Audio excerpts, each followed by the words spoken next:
बिस्मिल्लाहिर्रहमानिर्रहीम। अस्सलाम वालेकुम नाज़रीन, प्रोग्राम सच बात में आपको कहेंगे खुशामदीद। मैं हूँ आपकी मेज़बान हुमार सलान। आज के प्रोग्राम का आगाज़ करेंगे और आगाज़ में सबसे पहले हम बात करेंगे सेहत सहूलत प्रोग्राम के हवाले से। आपको ख़बर दें कि स्टेट लाइफ की वफाकी इलाकों में नए मरीज़ दाखिल ना करने की हिदायत सामने आई है और इस ज़िमन में सेहत सहूलत प्रोग्राम से मुतालिक वफाकी इलाकों में पैनल अस्पतालों को ख़त भी लिख दिया गया है स्टेट लाइफ की जानिब से। और इस ख़त में वफाकी इलाकों में सेहत सहूलत प्रोग्राम के तहत नए मरीज़ दाखिल ना करने की हिदायत जारी की गई हैं। स्टेट लाइफ के मुताबिक पंजाब में सेहत सहूलत प्रोग्राम के तहत इलाज की सहूलियात जारी रहेंगी, जबकि दूसरी जानिब पंजाब हुकूमत का ये कहना है कि हमने स्टेट लाइफ से कहा है कि वफाक के मरीजों का बोझ हम पर ना डाला जाए।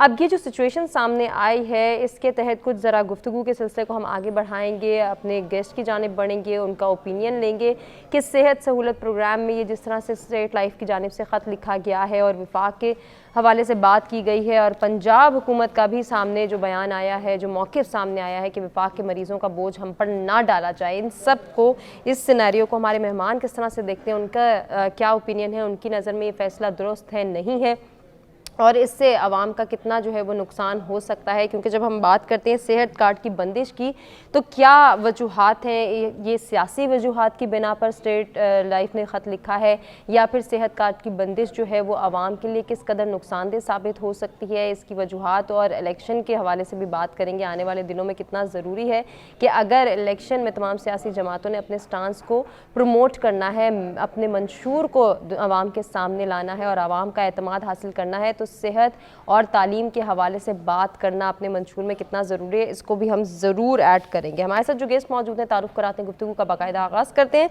चेयरमैन तहरीक जवानाने पाकिस्तान अब्दुल्ला गुल साहब ने हमें ज्वाइन किया। सर खुशामदीद कहना चाहेंगे आपको। सीनियर एनालिस्ट नवीद चौधरी साहब भी हमारे साथ मौजूद है, सर आपको भी प्रोग्राम में वेलकम करेंगे। कुछ ही देर में मंसूर आजम काजी भी हमें ज्वाइन करेंगे, उनसे उनका ओपिनियन भी हम ले लेंगे। अब्दुल्ला गुल साहब, गुफ्तगू का आगाज़ सर आपसे करेंगे। सबसे पहले तो ये जिस तरह से स्टेट लाइफ की जानिब से ख़त लिखा गया है, फिर पंजाब हुकूमत ने भी अपना मौक़िफ़ सामने रख दिया है कि वफाक के मरीजों का बोझ हम पे ना डाला जाए, सर इस सिनेरियो को कैसे देखते हैं?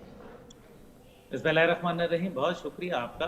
देखिए, जहाँ तक ताल्लुक है वफाक के अंदर मरीज ही कितने हैं, पहली बात तो ये देखने वाली है। और दूसरी बात यह है कि क्या पाकिस्तान का आइन जो है वो बड़ा वाज़ेह नहीं कहता कि जो है हर खास व आम को तालीम भी और सेहत भी, यह आइन पाकिस्तान कहता है। ये कोई मैं और आप तो कह नहीं रहे। अब अगर आइन पाकिस्तान ये कहता है तो फिर क्या ये उसकी खुलेआम खिलाफ वर्जी नहीं है? दूसरी बात यह है कि हिफाजत और कफालत ये स्टेट की जिम्मेदारी होती है। इसी तरीके से अदालत जो है वो भी उनकी जिम्मेदारी होती है। अब देखना में ये आ रहा है कि आहिस्ता आहिस्ता जूं जूं बोझ पड़ता जा रहा है, सूबे एक दूसरे के ऊपर डाल रहे हैं, वफाक सूबों पे डाल रही है, एक आपस में लैक ऑफ कोऑर्डिनेशन है, बदनीयती है। और फिर सबसे बड़ी बात यह है कि आने वाले, जैसे आपने बिल्कुल सही कहा कि जो इलेक्शन आ रहे हैं उसके अंदर अगर आप सेहत भी नहीं देंगे, तालीम भी नहीं देंगे, देखे ना एक तरफ पीपल्स पार्टी का मंशूर रोटी कपड़ा और मकान, अब ना उन्होंने लोगों को मकान तो कभी मिला ही किसी को नहीं, और कपड़ा जो है वो तन से उतरता चला जा रहा है, और जो रोटी है वो आसमान पे छू रही है उसकी कीमत। तो ये तीनों चीजें जो हैं ये खोखले नारे हैं। इसी तरीके से कोई 1 करोड़ नौकरियों का जो है वो बोल जाता है और कोई कहता है कि जी मैं 50 लाख घर दूंगा, कोई कहता है कि जी मैं आपको लंदन और पेरिस बना दूंगा, आपकी मईशत बेहतर कर दूंगा। पता चलता है कि कौमी एयरलाइन का ही सौदा हो जाता है। मकसद यहाँ कहने का ये है कि आखिरकार सियासतदानों के ऊपर और इनके मंशूर के ऊपर कोई ना कोई तो चेक एंड बैलेंस होना चाहिए, क्योंकि अगर आप ऐसे ही उनको छुतर बेमहार छोड़ देंगे तो नतीजा ये निकलेगा कि इसी तरीके से आप देखें ना, स्टेट लाइफ की बात आप कर रहे हैं, ये एक कौमी इदारा है। एक जमाना था लोगों का इसके ऊपर एक ऐसा अंधा एतमाद था, जैसे आपके किसी बैंकिंग निजाम पे, जैसे नेशनल बैंक ऑफ पाकिस्तान के ऊपर आपका ट्रस्ट है, इसको गवर्नमेंट की बैकिंग थी, इसके ऊपर लोगों ने मेरे ख्याल में 75-76 साल से जो है तनख्वाहें ले रहे हैं, खाना खा रहे हैं, नौकरियां मिल रही हैं, बड़े बड़े बिल्डिंग्स हैं इनकी, और अवाम को जो है वो सहूलियात का आलम यह है कि अवाम दर बदर होंगे। इस सारी जो हुकूमती कश्मकश में अवाम रुल जाएगी।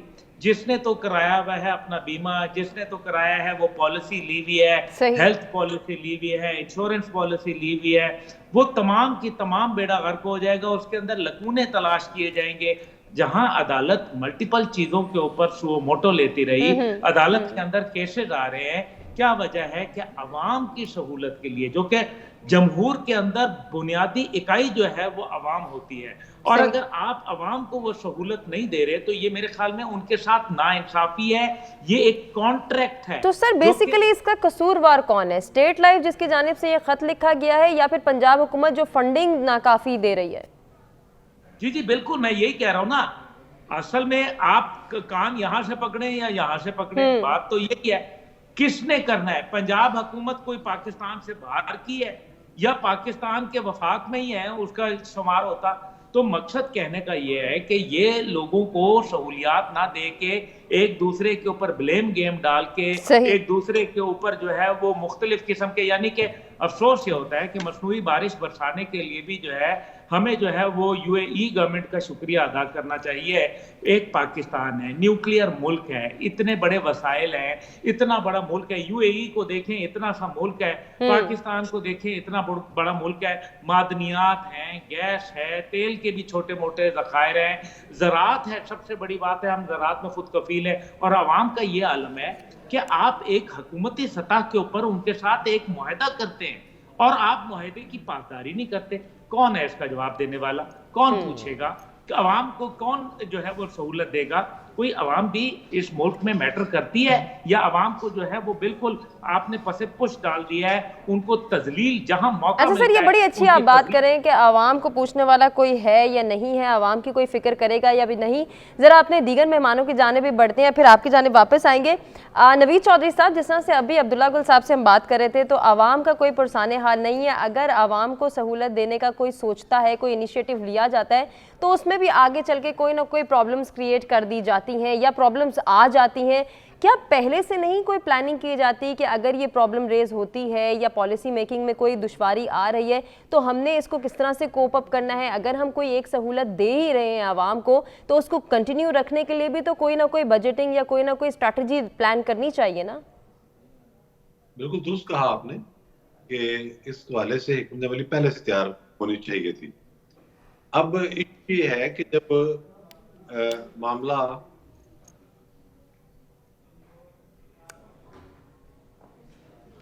ठीक है, नवीद चौधरी साहब से हम उनका तज्जिया ज़रूर लेंगे। मंसूर ने हमें ज्वाइन किया, मंसूर आजम काजी, वेलकम करेंगे प्रोग्राम में। सर कंटिन्यू करेंगे आपसे डिस्कशन, ज़रा इस सिनेरियो को डिस्कस करना चाहूँगी कि जिसमें हमने स्टेट लाइफ को भी डिस्कस करें, जिनकी जानिब से ख़त लिखा गया पंजाब हुकूमत को वफाक के नए मरीज़ जो हैं वो नहीं दाखिल करने की हिदायत की गई है। कैसे देख रहे हैं इस फैसले को?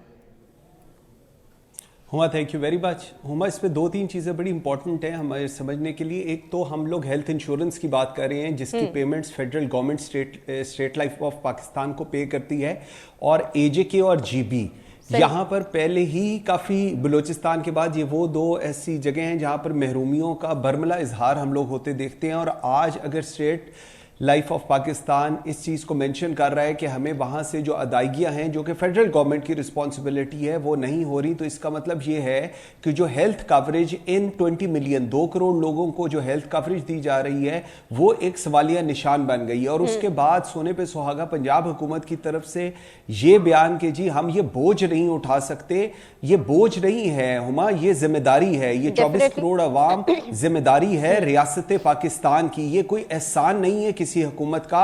हम ये पूरी कौम, एटलीस्ट वो लोग जो सैलरीड है, जो काम करते हैं, वो टैक्सेस देते हैं और उसके रिजल्ट के अंदर ये सारी चीज़ें प्रोवाइड की जाती है। एक इंपॉर्टेंट चीज़ जो सबसे ज़्यादा है कि वादे, झूठे वादे, और उसके बाद पॉलिसी की अभी अब बात कर रही थी, पॉलिसी किसके लिए बनाई जा रही है, पॉलिसी किसके लिए बनाई गई है।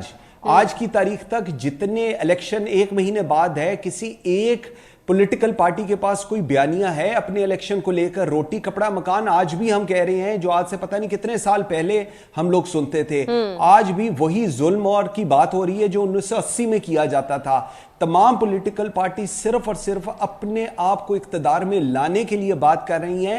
सो जो पॉलिसी बनाई जाती है या जो पॉलिसी के बारे में सोचा जाता है वो उस 1% के लिए। अच्छा मंसूर, ये बड़ी अच्छी आप बात कर रहे हैं कि ना सिर्फ अपने मफादात की बात कर रहे हैं, अपने आप को इक्तदार में लाने की बात कर रहे हैं, बल्कि अपने साथ हुए भी नाइंसाफियों को बार बार गिनवाते हैं। हमने उनका बदला लेना है, उन नाइंसाफियों को हम सामने लाएंगे। आवाम के लिए क्या करेंगे? आवाम की फलाह बहबूद के लिए कोई प्लान है, नहीं है? उनको तालीम देनी है, उनका इलाज मुफ्त कराना है, उनको सेहत की सहूलियात फराहम करेंगे, नहीं करेंगे? ऐसा तो अभी तक किसी के मंशूर में हमें नजर नहीं आ रहा।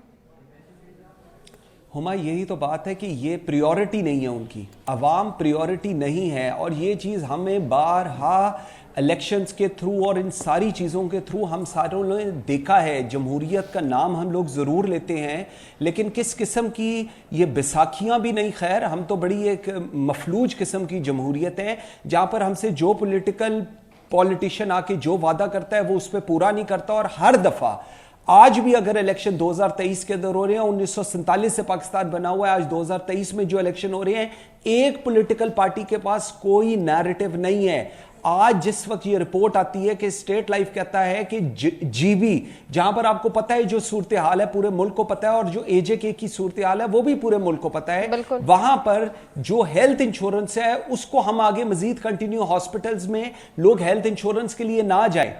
आपकी इन्फ्लेशन इस वक्त इतनी हाई है, गवर्नमेंट ऑफ पाकिस्तान पैसे नहीं दे रही इनको, स्टेट लाइफ कहां से चीजों को पूरी करेगा? और उसके बाद ऐसी सुलगती हुई सूरत हाल के ऊपर जो बाकी की हुकूमतें हैं वो अपना किरदार भी अदा कर रही हैं कि जी हम बोझ नहीं उठा सकते। अगर आप लोग बोझ नहीं उठा सकते, आप लोग ऑलरेडी एक इलीगल हुकूमत बन के बैठे हुए हैं जो कि निगरान हुकूमतें हैं जिनका टेन्योर खत्म हो चुका हुआ है। ये तो हम शुक्र अदा करते हैं कि ये जो आर्मी चीफ चले गए, उन्होंने जाके पैसे लाके खड़े कर दिए यहां पर, जिसकी बेस के ऊपर आज इलेक्शंस की बातें हो रही है। लेकिन इन लोगों ने, जिनकी ये जिम्मेदारी थी, इन लोगों ने अपना किरदार क्यों नहीं पूरा किया? और क्यों ये 2 करोड़ लोग अवाम सहेगी? क्यों 24 करोड़ अवाम हर मर्तबा सहती है और उसको कोई पूछने वाला नहीं? आज भी मेरे साथ बहुत नाइंसाफी हुई 1980 के अंदर। हमारे पास लेवल प्लेइंग फील्ड नहीं है, हमारे पास, हम लोग जेल के अंदर हैं। आप लोग अपनी हरकतों की वजह से आपने ये दिन भुगताया है। अगर आपने परफॉर्म किया होता और डिलीवर किया होता, और डिलीवर किस चीज का? हमारे टैक्सेस से सड़कें बनाई हुई हैं और हमारे पे ये एहसान है उस चीज का। हम लोगों ने टैक्सेस दिए हुए हैं, हर शख्स टैक्स देता है। आप अपनी सैलरी पर टैक्स देती हैं, मैं अपनी सैलरी पर टैक्स, हम लोग सारे टैक्सेस देते हैं और उसके बाद हमारे भी एहसान है कि हम लोगों पे बड़ा काम हुआ है। अच्छा, हम भी तो फिर आवाज नहीं बुलंद कर सकते ना? हम भी तो ये क्लेम नहीं कर सकते नवीद चौधरी साहब कि अगर हमें कोई सहूलत दी जा रही है, अगर हम पे ये एहसान किया ही जा रहा है जिसको आगे चल के गिनवाना है, जैसे कि मंसूर भी कह रहे थे, तो आज हमें कम से कम पूरी तौर पे अपने आप को एंजॉय तो करने दें। ये वाली फैसिलिटी अगर हमें दे रहे हैं, यहाँ तो फैसिलिटी दी भी नहीं जाती और उसको गिनवाया भी जाता है, क्लेम भी किया जाता है, एहसान भी जताए जाते हैं।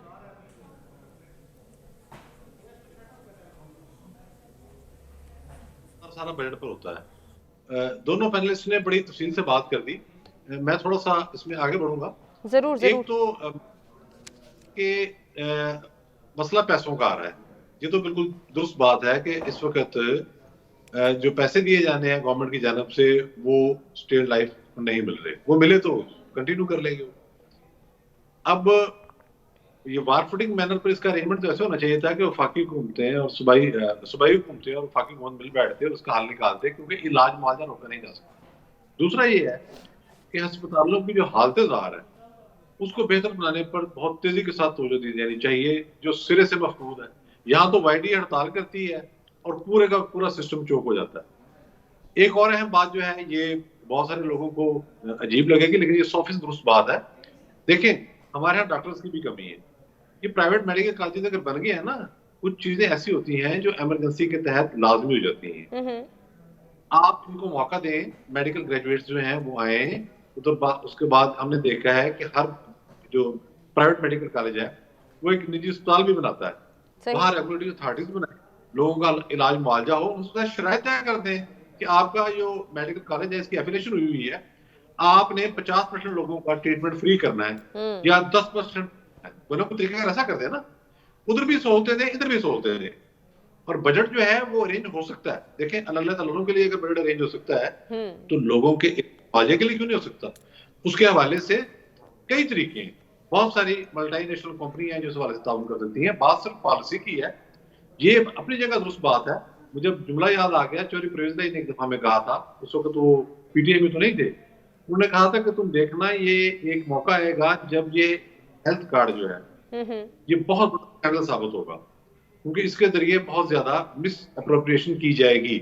ऐसी शिकायतें आई, लेकिन होता क्या है, हम मीडिया के जो लोग हैं ये कोशिश करते हैं कि सहूलत लोगों को मिल रही है, उसके हवाले से कोई नेगेटिविटी फैल रही है तो उसको कंट्रोल कर ले। तो बात अगर कंट्रोलेबल है तो वहां तक रखें, लेकिन फंड तो बाहर दरकार है। तो हमें दोनों पहलुओं पर गौर करना है। एक तो फंड अरेंज हो सकते हैं, कोई ऐसा मैं नहीं समझता कि कोई बहुत बड़ा पहाड़ गिर पड़ेगा, इसको कंटिन्यू करना चाहिए। और इसके साथ साथ हमें ये भी देखना है कि अस्पतालों के अंदर सहूलियात और मेडिकल ग्रेजुएट्स जो हैं वो हमने उनकी तादाद बढ़ानी है। परेशान ना हो, सबको काम मिलेगा, सबको रोजगार मिलेगा, अल्लाह ताला सेहत दे सारे पाकिस्तानियों को, लेकिन मेडिकल ग्रेजुएट्स की तादाद भी बढ़नी चाहिए। ठीक हो गया नवीद चौधरी साहब, बड़ी प्यारी बात आपने की है। और ये सरकारी डॉक्टर्स की प्राइवेट क्लिनिक्स पर बैठने के हवाले से भी कानून साजी ज़रूर होनी चाहिए। और हमारा जो पब्लिक पोल के लिए बुनियादी सवाल था इसी हवाले से था, क्या सरकारी डॉक्टर्स की प्राइवेट क्लिनिक पर बैठने के हवाले से हुकूमत को मौसर कानून साजी करनी चाहिए। 95% ऐसा ही डिमांड करें, जबकि 5% को ऐसा नहीं लगता। हम एक ब्रेक की जानिब बढ़ें, stay with us. Welcome back नाज़रीन, प्रोग्राम में एक मरतबा फिर से आपको कहेंगे खुशामदीद। इलेक्शन की आमद है, सियासी जमातों में इंतखाबी सरगर्मियाँ तेज़ी से जो है वो परवान चढ़ती हुई दिखाई दे रही हैं। ताहम हम ये भी डिस्कस करते देख रहे हैं कि सीट एडजस्टमेंट होगी नहीं होगी, किसी के साथ इत्तेहाद हो पाएगा नहीं हो पाएगा, आने वाली हुकूमत नून लीग की है, पीपल्स पार्टी की है, सब अपने अपने मंशूर को भी डिस्कस करें, अवामी एतमाद हासिल करने की कोशिश भी कर रहे हैं सियासी रहनुमा, और साथ साथ अपने साथ होती हुई नाइंसाफ़ियों को भी गिनवा रहे हैं और बारहा इसका भी तस्करा कर रहे हैं कि ये नाइंसाफ़ियाँ ख़त्म होंगी, अब हमने इसका बदला लेना है, अब हमें इंसाफ मिलेगा।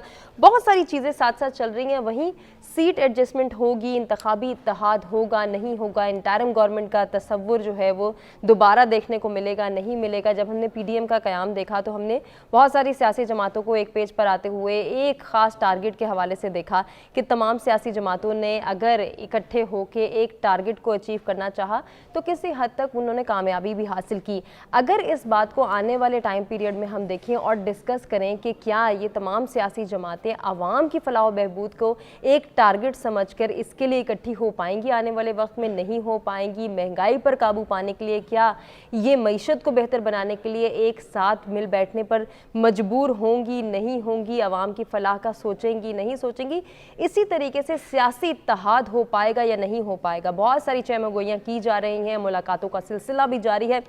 ऐसी ही एक मुलाकात का तस्करा करेंगे और उसके बाद जो ज़राए ख़बर देते हुए दिखाई दे रहे हैं उन पर मबनी गुफ्तगू के सिलसिले को आगे बढ़ाते हैं और बात करेंगे चौधरी सालिक के हवाले से, जो कि ये कहते हैं कि काफ लीग की नून लीग से सीट एडजस्टमेंट की मैं तरदीद करता हूँ और ऐसा पॉसिबल नहीं हो सकता। जबकि दूसरी जानिब नून लीग के हवाले से हमारे सामने जो मौक़िफ़ सामने आ रहा है, जावेद लतीफ़ साहब की अगर बात करें तो वो ये कहते हैं कि अगर नून लीग किसी से इत्तेहाद करेगी, इंतखाबी इत्तेहाद अगर अमल में आता है तो वो सिर्फ काफ लीग के साथ करेगी। नून लीग की एक बात जो हम अपने मेहमानों की जानिब बढ़ाएंगे कि वो मुफाहमत की हर तरफ बात कर रहे हैं, लेकिन बदले में उनके लिए मुफाहमत की बात नहीं हो रही बल्कि बहुत सारी जो है वो तनकीद का सामना करना पड़ रहा है। अब इस तमाम तर सिचुएशन को हम डिस्कस करते हैं, अपने मेहमानों की जानिब बढ़ते हैं, उनसे उनका ओपिनियन भी ले लेते हैं। नवीद चौधरी साहब, आपसे गुफ्तगू का आगाज़ करेंगे। सर, कैसे देख रहे हैं, नून लीग तो मुफाहमत की बात कर रही है, इकट्ठे होने की बात कर रही है, इत्तेहाद की बात कर रही है, इंतखाबी इत्तेहाद हो सकता है, कभी हम सिंध की सिचुएशन देखते हैं, कभी पंजाब की देखते हैं, लेकिन बदले में उनको अभी तक कोई पॉजिटिव जेस्चर, पॉजिटिव रिस्पांस क्यों नहीं मिल पा रहा? पॉजिटिव रिस्पांस तो है। देखिए ना, एक तो एमक्यूएम के साथ उनका इत्तेफाक राय हो चुका है, उसके बाद हमने देखा कि जीडीए के साथ भी उनके मुज़ाकरा चल रहे हैं। इधर जो केपी के और बलूचिस्तान के बारे से बड़ी डेवलपमेंट है वो भी आपने देखी कि बाप पार्टी के कुछ लोग जो हैं वो टूट के जाम कमाल साहब वगैरह इस तरफ गए। इस तरह जेयूआई जो है वो भी मुस्लिम लीग नून के साथ इत्तेहाद करना चाह रही है। तो उधर जरदारी साहब जो हैं वो भी बहुत माहिर खिलाड़ी हैं। जिस तरह से वजीर दाखिला को शामिल किया उन्होंने, एक्स वजीर दाखिला को अपनी पार्टी में वज़ारत आला का कैंडिडेट बनाया और मामला अपने सेटल किए हैं, क्योंकि बिलावल साहब कुछ बयान इस तरह के थे जिससे एस्टेब्लिशमेंट नाराजगी का इजहार कर रही थी कि किस किस्म की गुफ्तगू कर रहे हैं। तो जरदारी साहब ने आगे बढ़कर सूरत हाल को काबू किया है। काबली का मामला क्या है, बड़ी सिंपल सी बात है कि देखना ये है कि आपके पास सियासत में देने के लिए क्या है और अगला किस तरह आपको अकोमोडेट कर सकता है। काफ लीग को अकोमोडेट कराया जाएगा, वो भी नहीं कराया जाएगा। उसमें कौमी असेंबली की 1-2 नशिस्तें हैं, वो 3 मांग रहे होंगे। सूबाई असेंबली की चले 3, 4, 5 नशिस्तें हैं, वो 10 मांग रहे होंगे। ये इस तरह का एक मामला चल रहा होगा।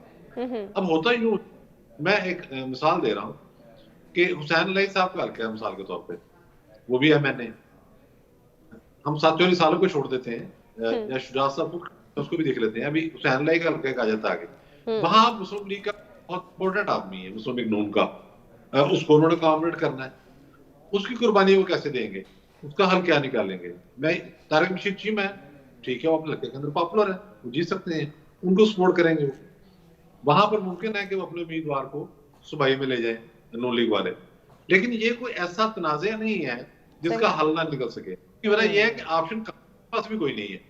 काफ लीग को नून लीग के पास ही जाना है। ये जो आगे इलेक्शन होने जा रहा है, इसमें मादम के साथ पाकिस्तान पीपल्स पार्टी, तो कोई यहाँ पंजाब के अंदर तो चले आप कह 2, 4, 5, 7 सीटें हैं, उसके सिवा तो कहीं कोई हाल नहीं है ना जी।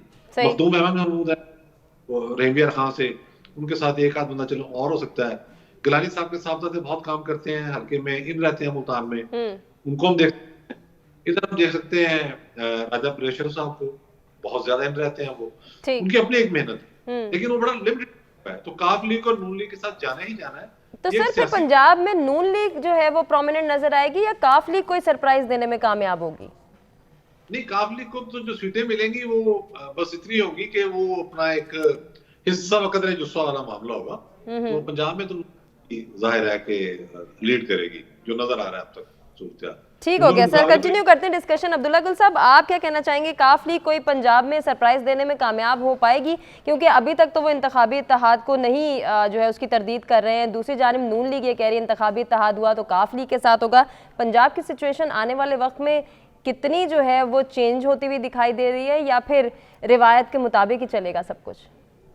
देखिए, काफ लीग अगर जीत जाए तो बजाते खुद ये बहुत बड़ा सरप्राइज होगा, और मेरे ख्याल है इससे बढ़कर वो क्या सरप्राइज दे सकते हैं। दूसरी बात यह है कि चौधरी शुजात साहब जाहिर है बड़े वज़ेदार और बड़े ज़ीरक इंसान, लेकिन फिर जो परवेज़ इलाही साहब ने जो काम किए और जो फिर फैमिली मामलात जो है, जो कि एक बड़ा उनका आपस में एक बड़ा अच्छा रिश्ता था, जिसको बड़ा मजबूती और अच्छी निगाह से देखा जाता था, कदर मंजिलत की निगाह से देखा जाता था, उसमें खराबियां और दरारें पड़ी।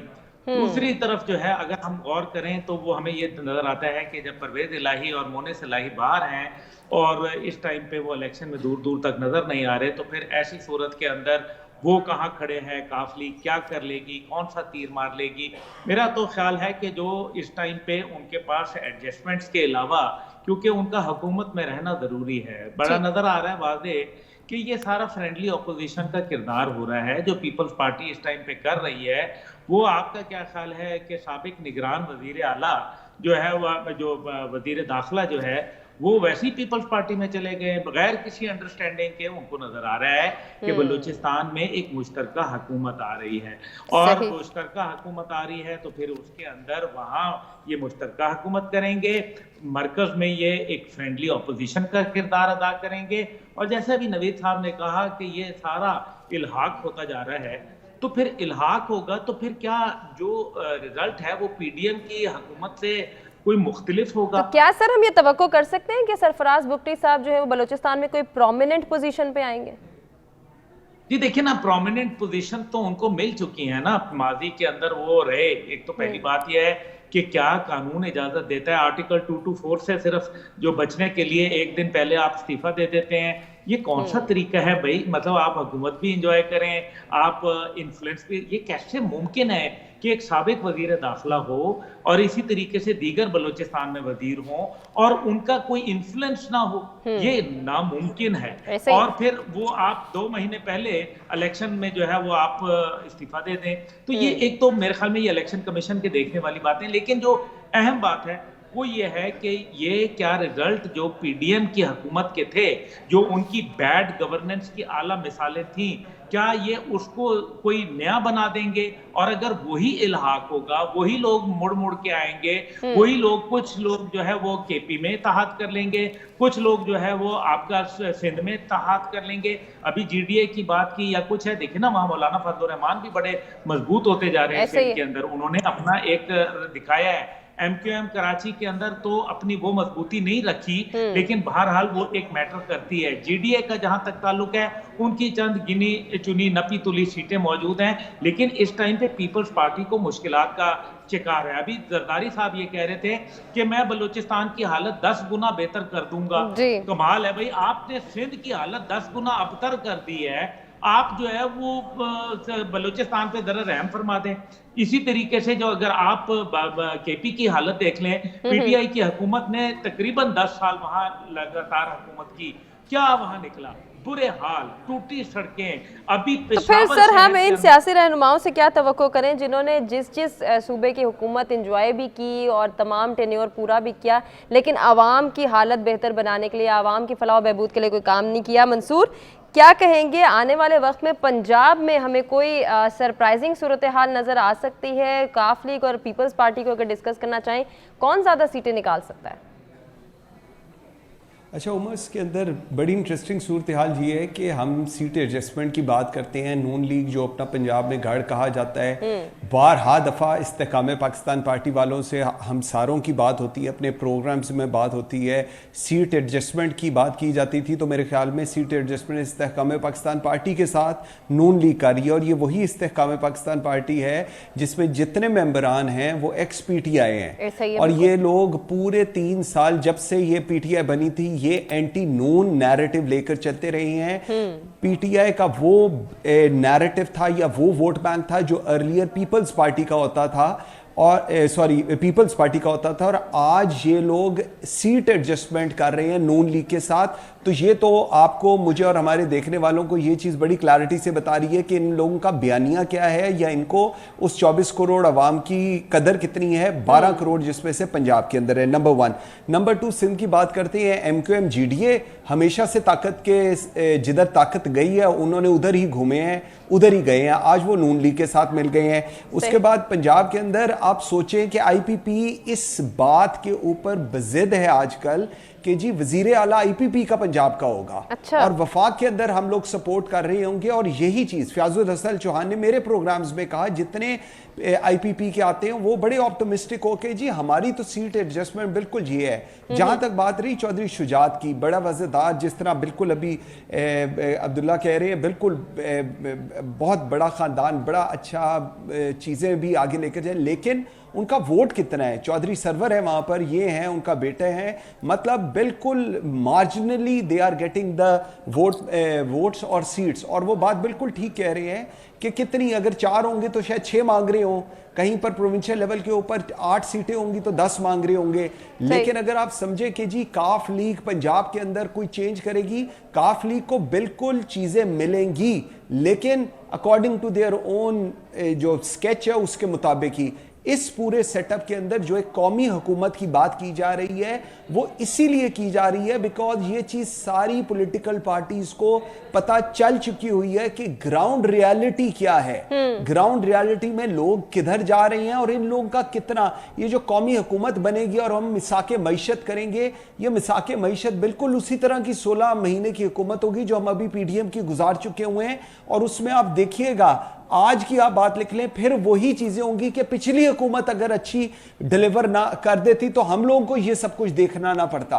कर्जों की बात होगी और बिल्कुल ये वही बयानियां लेकर चला जाएगा जिसमें मजीद अगले कुछ सालों को गुजारा जाएगा जमहूरियत के नाम। ठीक हो गया मंसूर, जरा कंटिन्यू करेंगे डिस्कशन। नवीद चौधरी साहब, अभी हम पहले तो काफ लीग को डिस्कस कर रहे थे, पीपल्स पार्टी को डिस्कस कर रहे थे कि पंजाब में कोई सरप्राइजिंग सूरत हाल हो सकती है। मंसूर ने IPP का जिक्र किया, तो कहीं ऐसा तो नहीं कि हमें पंजाब में IPP कोई सरप्राइज देते हुए दिखाई दे जाए? सरप्राइज तो मुमकिन नहीं है। उसकी वजह यह है कि IPP को भी सीट एडजस्टमेंट करनी पड़ेगी। मैं एक मिसाल दे देता हूँ। अब लाहौर में अलीम खान बहुत ज्यादा, जो प्रेसिडेंट IPP के, बहुत ज्यादा वो फलाही काम कराते हैं। यानी कि 10-10 हजार आदमियों को या खानदानों को एक वक्त में वो कोनो को फायदा पहुंचा रहे होते हैं, राशन का फायदा कह लें और फायदा कह लें। तो वो एक सूरत हाल तो उनकी है, लेकिन अगर उनके मुकाबले पर मुस्लिम लीग नून का कोई मौसर उम्मीदवार खड़ा हो जाता है लाहौर में तो एक इशू बन जाएगा। पहले भी उन्होंने बहुत ज्यादा कोशिशें की, खड़े हुए, हार गए, यहाँ सादिक साहब से भी हारते रहे वो कौमी असेंबली के हल्के में, फिर सूबाई के हल्के में जीत गए।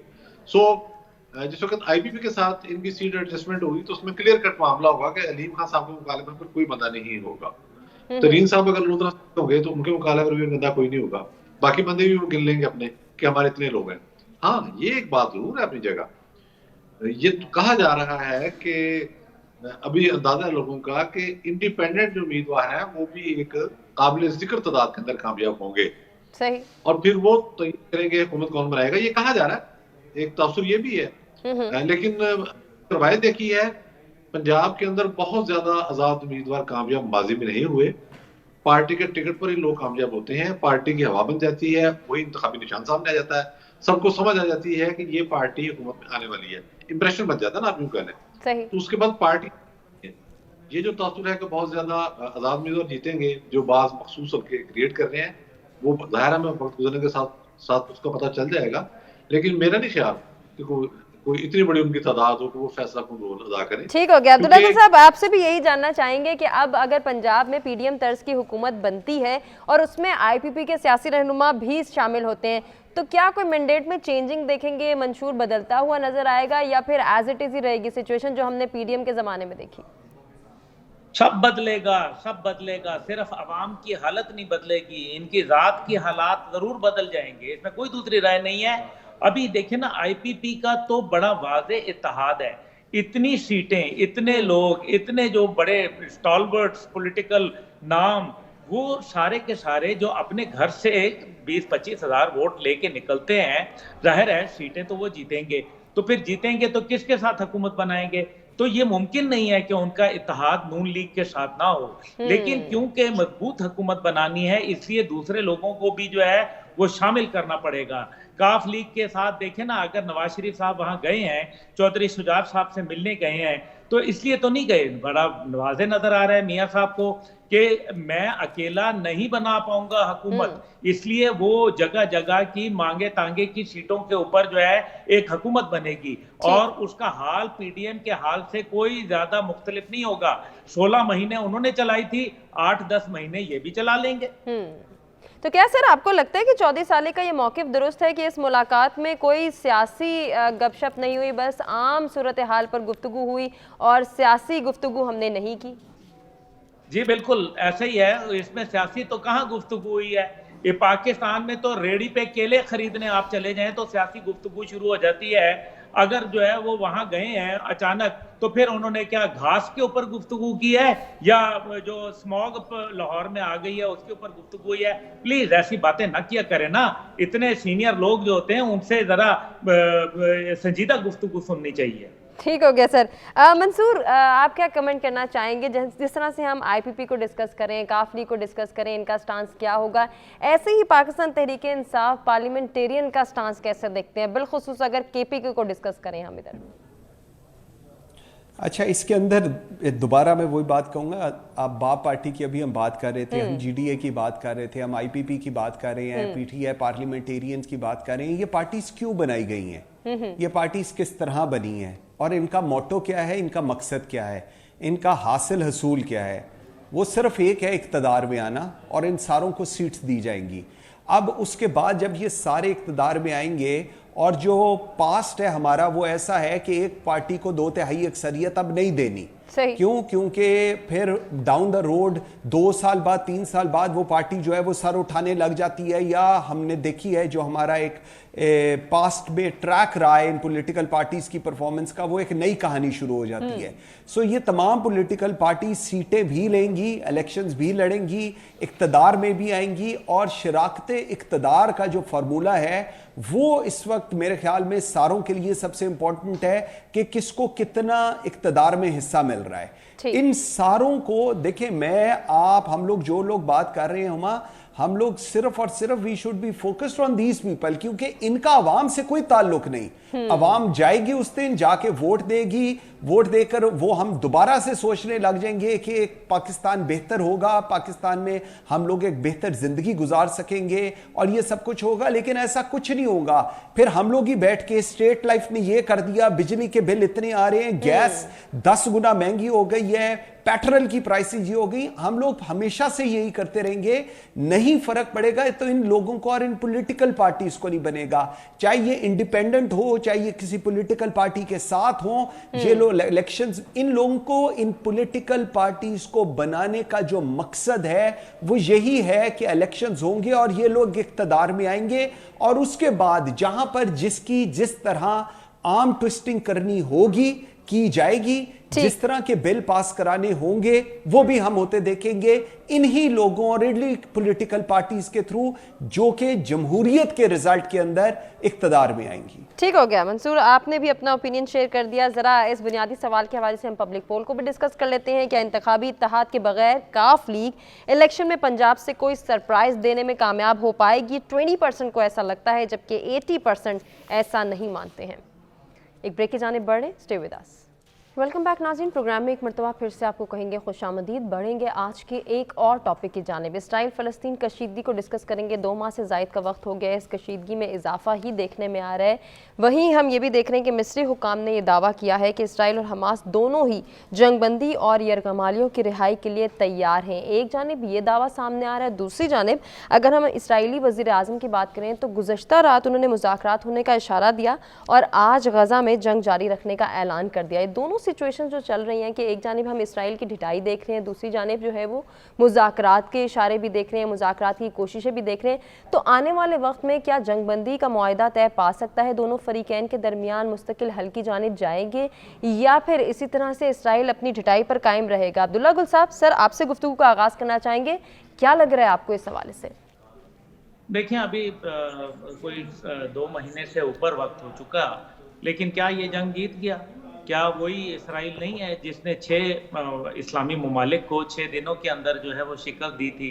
तो फिर क्या वजह है कि वो हमास के हाथों और इसराइल के नहते लोगों के सामने मजबूर और बेसहारा खड़ा हुआ है? एक तो बात बड़ी वाज़ेह हो गई कि उसको मिलिट्री डिफीट हो चुकी, दूसरी तरफ उसको इकोनॉमिक डिफीट होती चली जा रही है, और तीसरी तरफ जो है उसकी सियासी डिफीट हो रही है। पूरी दुनिया में उसकी बेइज्जती हो रही है, लोग जो है मुजाहरे कर रहे हैं और उसके खिलाफ ट्रेंड्स चला रहे हैं।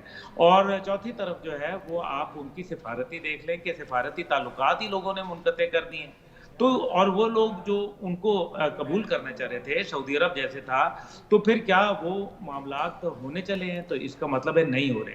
अब देखना यह है कि तमाम जो अब फ्रांस ने भी कह दिया, अमेरिका भी कह रहा है, बाकी भी कह रहे हैं जंगबंदी के लिए, यूएन ने भी कहा, तो फिर क्या फ़लस्तीन के हवाले से उन्होंने कोई नरमी का रवैया या कोई इंसानी हमदर्दी की बुनियाद पे या इंसानियत सोच मुजालिम ना करने का इंदिया दिया?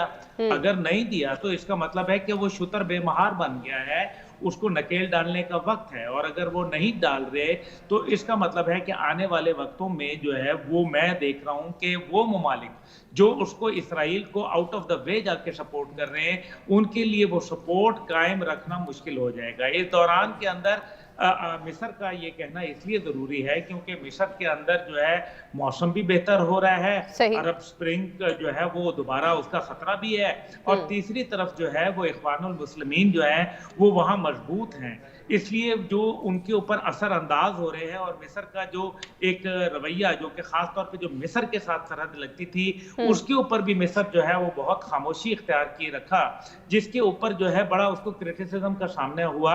अब देखना यह है कि एक तरफ जो है कतर के जो वजीर खारजा हैं वो इसराइली खुफिया एजेंसी के सरबराह से मुलाकात कर रहे हैं और उसके अंदर अब देखते हैं क्या नतीजा निकलता है। दूसरी तरफ जो है खुद इसराइल के अंदर जो पॉलिटिकल अनरेस्ट है वो ये बता रहा है कि कहीं हो सकता है कि नेतन्याहू की जो हुकूमत है उसको जो है मुश्किलात का सामना करना। ठीक हो गया सर, आपका ओपिनियन आगे कंटिन्यू करेंगे। मंसूर क्या कहना चाहेंगे? जैसे अब्दुल्ला गुल साहब कह रहे थे कि सियासी, मुआशी, सिफारती तीनों सतह पे हम देख रहे हैं कि इसराइल को शिकस्त हो रही है, क्या अब वो मुआहदे के लिए आएगा, मुज़ाकरात की मेज़ पर आने के लिए आमादा हो पाएगा या अभी भी ढिठाई पे कायम रहेगा?